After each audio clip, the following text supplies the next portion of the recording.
Grabando, grabando, grabando. Vale. Hola a todos, hola a todas, soy Víctor, psicólogo de la Asociación Parkinson Elche. En este vídeo vamos a hablar sobre la impulsividad, un trastorno del control de impulsos que van a padecer muchas de las personas que tienen la enfermedad de Parkinson. ¿Y notas eso? ¿Notas ese cosquilleo? ¿Notas ese impulso de suscribirte y seguir nuestras redes sociales? Pues no luches contra él, suscríbete y síguenos en las redes sociales para estar al día de toda la información que vamos subiendo a internet. Los trastornos de control de impulsos son aquellos en los que las personas sienten un deseo irrefrenable de realizar algo y no son capaces de controlarse, tienen que hacerlo. Hay diferentes tipos de trastornos de control de impulsos. Unos están más relacionados con la hipersexualidad, que es un deseo sexual excesivo tanto en la intensidad como en el deseo. Otros pueden estar relacionados con compras compulsivas, juego patológico y con comer de manera excesiva, de manera compulsiva. También podemos encontrar comportamientos compulsivos que a priori pueden parecer más inofensivos que el resto, pero no. Como por ejemplo el hobbyismo, que es realizar una afición, algo que te gusta, pero de manera irrefrenable, sin tener medida, sin poder parar de hacerlo. Si te gusta pintar, tengo que seguir pintando, tengo que acabar esto y hacerlo del tirón, o tengo que comprarme los mejores pinceles y la mejor pintura para hacer este retrato. La pasión se llega a desbordar. El panding, que se escribe muy parecido a pudding, no quiere decir que te pongas a hacer postres. El panding hace referencia, no sé si lo estoy pronunciando bien, panding, pudding, se escribe pudding, panding, bueno, hace referencia a aquellas acciones repetidas que no tienen ninguna finalidad, lo hacemos de manera repetida, pero sin ningún objetivo claro. El panding también puede ser más complejo, no tiene por qué ser un movimiento tan simple como mover el boli. Puede ser que se dediquen a montar y desmontar un mismo objeto una y otra vez, o a ordenar objetos que son de diferente tamaño y ordenarlos según su tamaño, o un comportamiento de vagabundeo, que la persona se pone a andar pero sin ningún destino al que ir, anda, da vueltas, sin ningún objetivo al que dirigirse. Además de todos estos, en la enfermedad de Parkinson se añade uno más, que es el síndrome de disregulación dopaminérgica. ¿Y esto qué es? Pues es la ingesta excesiva de la medicación fuera de la pauta que nos ha recetado el profesional de neurología, provocando además que las alteraciones físicas y de impulsividad vayan en aumento en vez de minimizarlas. ¿Y este comportamiento impulsivo por qué ocurre? ¿Por qué ocurre en la enfermedad de Parkinson? Como ya sabes, la enfermedad de Parkinson es una enfermedad neurodegenerativa. Hay un mal funcionamiento de los circuitos de los ganglios basales. Dentro de este circuito se encuentra la vía mesolímbica que conecta la corteza frontal con el sistema límbico. Y esto es lo que conecta determinados comportamientos afectivos y el sistema de recompensa. Por lo tanto, esto va a estar alterado. Y eso va a hacer que las personas afectadas por la enfermedad de Parkinson sean susceptibles a tener comportamientos impulsivos y conductas compulsivas. ¿Qué factores de riesgo hay que tener en cuenta para saber que esto se puede llegar a producir con más probabilidad? Ser hombre y joven es un factor de riesgo para que se puedan dar con más probabilidad conductas impulsivas y comportamientos compulsivos. Además, un nivel cultural medio alto, el saber manejar tecnologías, eso también es un factor de riesgo que hay que tener en cuenta para determinar si la persona podría llegar a desarrollar este tipo de comportamientos teniendo la enfermedad de Parkinson. Los antecedentes familiares, evidentemente, también son otro factor de riesgo. Además, la toma de medicación de agonistas dopaminérgicos, sus efectos secundarios pueden favorecer a que aparezcan este tipo de conductas impulsivas. ¿Hasta qué punto puede llegar la gravedad de los trastornos de control de impulsos?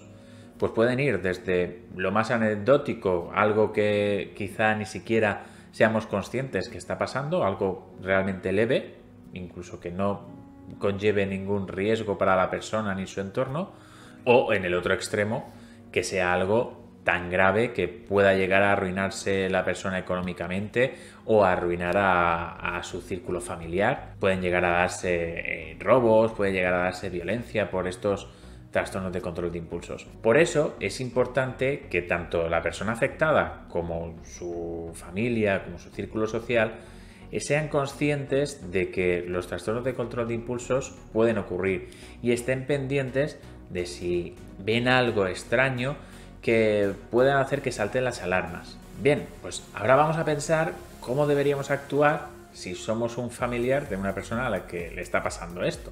Como ya he dicho, hay que ser consciente de que es algo que puede ocurrir y que va con la enfermedad de Parkinson.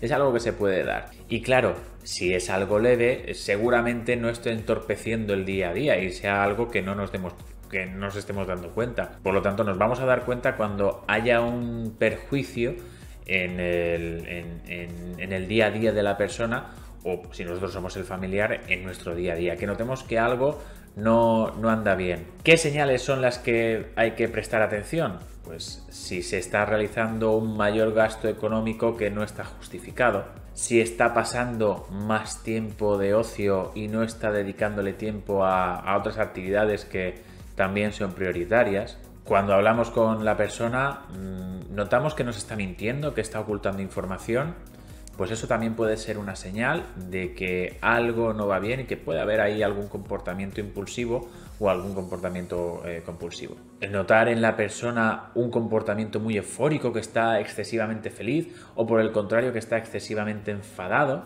no te frustres, porque cuando vayamos a detectar todo esto, seguramente el problema haya pasado de algo leve a algo moderado o algo grave. Entonces es cuando se ven de verdad las consecuencias de que algo gordo está ocurriendo y que debemos de actuar. Así que no te frustres si piensas que has actuado tarde. Seguramente es que no te has podido dar cuenta antes porque o lo ha disimulado muy bien o el problema no era tan grave en esos momentos hasta que ha llegado a afectar en el día a día. Pero en el momento que detectes algo es cuando hay que tomar las medidas y hay que ponerse en contacto con los profesionales. Por eso es importante los factores de riesgo, conocerlos, porque son pistas que nos pueden indicar que esto puede llegar a ocurrir y así podemos tener las alarmas activadas.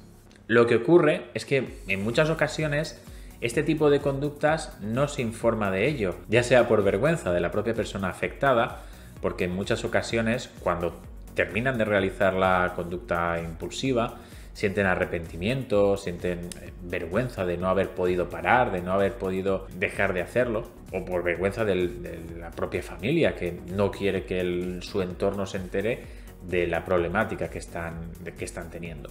Pero el hecho de no comunicarlo va a hacer que el problema continúe y que poco a poco se vaya agravando en el tiempo, y lo que podía ser una anécdota ha pasado a ser algo bastante grave que me está impidiendo seguir mi día a día, me está costando muchísimo dinero, y el poder tratarlo cuando ya ha llegado a un nivel mucho más grave va a ser mucho más costoso tanto para la persona afectada como para su entorno. Vamos a poner un ejemplo clásico.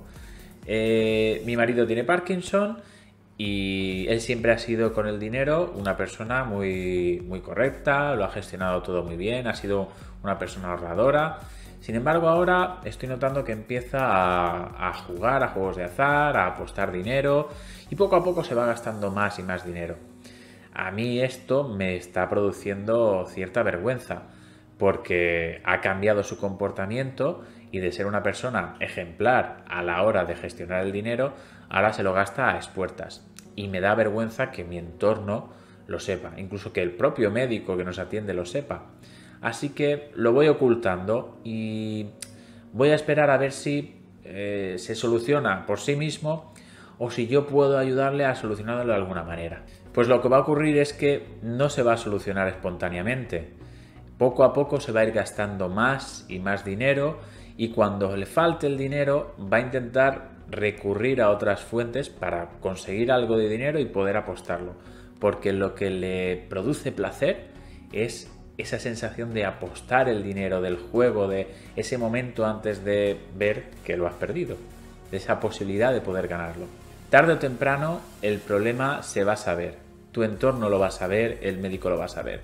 Lo que ocurre es que si tardamos mucho en reconocer que necesitamos la ayuda de un profesional que nos pueda asesorar en este aspecto, la vergüenza, no solo vamos a tener que lidiar con la vergüenza, vamos a tener que lidiar también, como en este ejemplo, de problemas económicos muy importantes, y es posible que no podamos acceder después a esa ayuda, o que esa ayuda tarde muchísimo más tiempo en poder gestionar los pasos para ayudar a mi marido a recuperarse de esa conducta impulsiva.